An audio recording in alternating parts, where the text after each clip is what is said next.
Butas ang gulong ni Snow kagabi. Nasaan ba yun? Ay, ito. Na corner sa curb sa simbahan. Ayan, oh. Hindi na yan pwedeng takpan.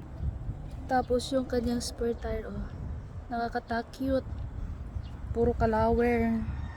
Bili na lang ko ng bago. Kawawang Snow nasasaktan. So, bili na lang tayo ng bago, Snow, okay? Ang hirap pala magtanggal ng gulong. Hindi ko alam paano magtanggal ng gulong. Hindi ko alam kung nasaan yung spare tire.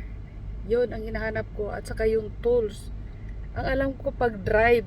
Pati paglagay ng gas, hindi ko alam. Ganon ako ka-smart. Mabuti yung bago. Walang palit. Walang palit ng gulong. Mayroon na lahat. Maganda yung bago, hindi ka nahihirapan, di ba?